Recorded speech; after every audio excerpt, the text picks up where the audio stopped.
Hello, everyone, and welcome back to English Pod. My name is Marco. And my name is Catherine, and today we have an upper intermediate level lesson all about money. That's right. We are going to be talking about money, but most importantly, we need to start saving money. We need to spend less. Exactly. So in order to control spending, today we're talking about budgeting. So let's take a look at this very important word in today's vocabulary preview. Vocabulary preview. All right. So as you mentioned, budgeting is, what is to budget? To budget, that's the verb. So budgeting is deciding how to spend your money, okay? So that means that we prepare a plan for how to spend money. All right, so that can be a noun and a verb. A budget is the plan on how you're going to spend money, and to budget is to execute this plan. Exactly. So today we're budgeting a family's spending. We're trying to control how much this family will spend in the future. All right, very good. So why don't we listen to this dialogue for the first time?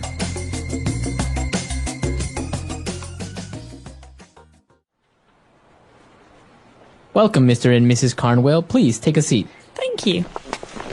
So I understand that your family spending has skyrocketed and you want to start budgeting. Yes, that's correct. Frankly speaking, our household income is relatively high and we have never had any money problems.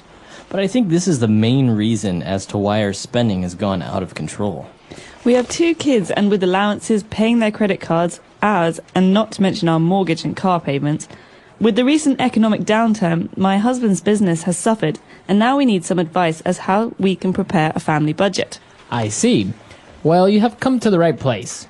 First, what we need to do is determine your cash flow.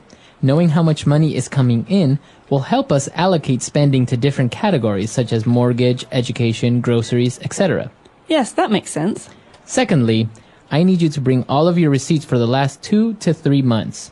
That way we can determine what your average expenditures are and see which category you're spending money on the most. Usually, your fixed costs are higher and we can't do much about that. But we can usually trim your variable costs, such as entertainment or clothing. Great! We will do that then. Now how about we treat you to a nice dinner? That's another thing. If you really want to stop spending so much money, throw away at least half of your credit cards. All right, we're back. So there were some interesting words and phrases in this dialogue related to budgeting and a lot of, financial terms here. So let's get started now on language takeaway. Language takeaway. This first term is very important because it tells us what kind of a budget we're talking about. We're not talking about a company here. We're talking about a family. Right. And so in this case, we use the phrase household. Okay, so what are we talking about? Household income. All right. So income, we know, is the amount of money that comes in to maybe your wallet, right? My income, my personal income. That's how much money you earn. Okay. So a household income is how much money the house earns. So all the people that are living in this house, right? That's right. So it could be a family. It could be 2 married people who are married to each other. So the idea is that it's not one person's income. It's the household income. Think of a house.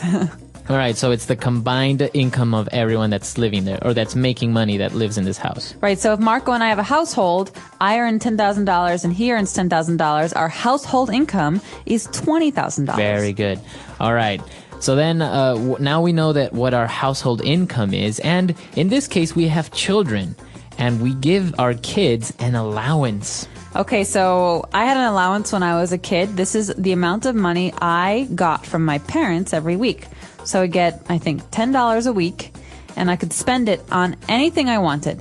And I didn't have to work because my parents gave the money to me. Okay. And so an allowance is this money. It's the money that mom and dad give to their children, maybe every month or maybe every week. Now, it's not only related to children, right? Because maybe if you have a brother, or maybe you're married and your wife is a housewife, maybe you give her an allowance, right? Or the opposite. Maybe you're a house husband and you get an allowance from your wife. That's right. You can have an allowance if you're anyone. You can also have an allowance from your company if you go traveling. So if you have a business trip, your company gives you a food allowance. That's the amount of money you can spend on food. And you don't have to work for it. That's the best part. Awesome.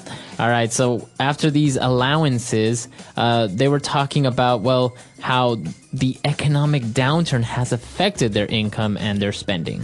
Okay, so down, you think this is a negative thing. You're right. Downturn means when a situation gets worse, okay, or slows down. And in this case, the economy is what got worse. And you remember this from last year.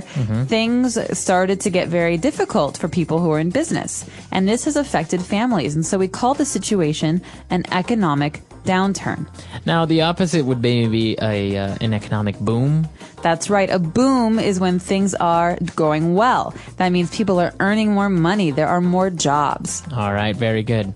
And now moving on, as they were talking about budgeting, they mentioned this very important word, very technical, is to allocate money into different areas. That's right, or allocate spending. This is a verb, to allocate. That means to decide where the money will go. Okay, so as the mother in a family, I will allocate 10% of the money to the children's allowances. That's a lot.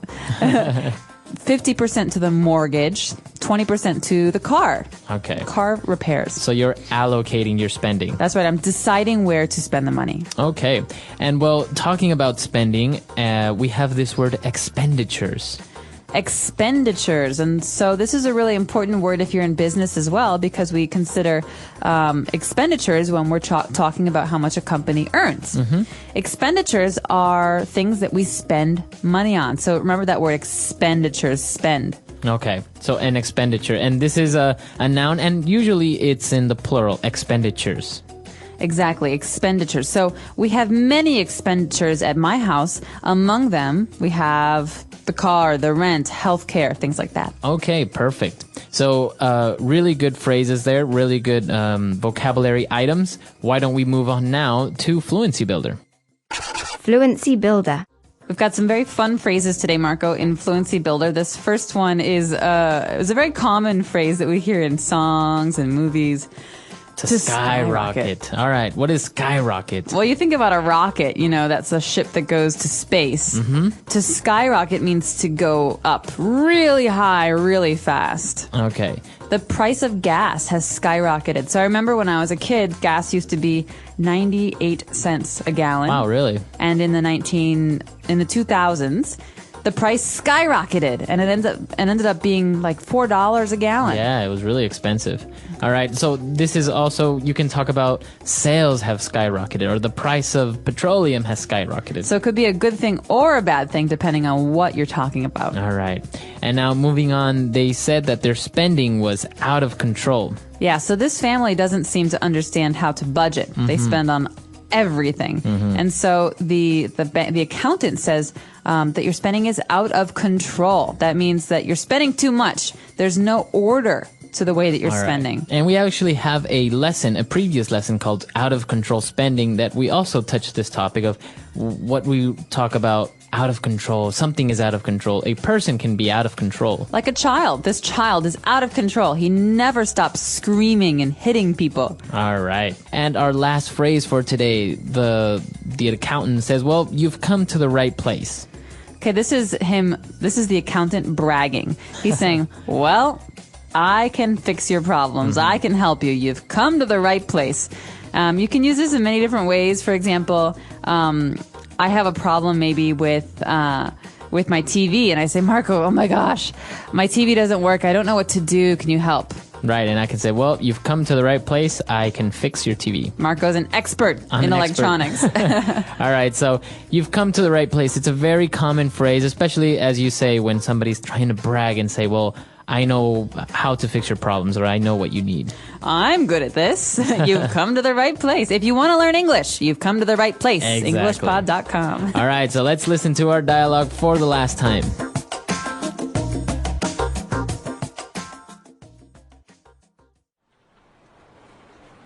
Welcome, Mr. and Mrs. Carnwell. Please take a seat. Thank you. So I understand that your family spending has skyrocketed and you want to start budgeting. Yes, that's correct. Frankly speaking, our household income is relatively high, and we have never had any money problems. But I think this is the main reason as to why our spending has gone out of control.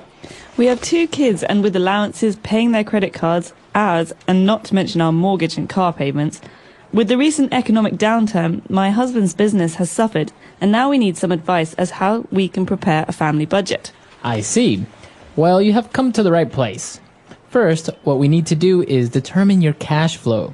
Knowing how much money is coming in will help us allocate spending to different categories such as mortgage, education, groceries, etc. Yes, that makes sense.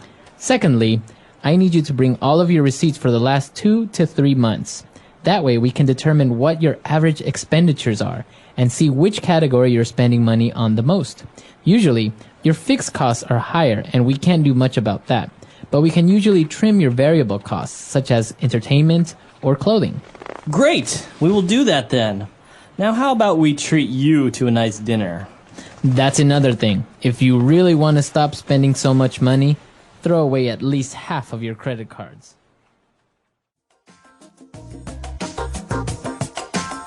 All right, we're back. So now talking about allowances. You said you had an allowance when you were a kid. Did you really have a $10 a week allowance? No, I think it was like $8. It started out at $6 or $5 a week, and then I think the most I got was like 10 or 11. Oh, wow. So it was like almost about $1 a day. About that, but usually the point was that, well, I started working when I was 15 because my parents thought it was important for children to learn how money works.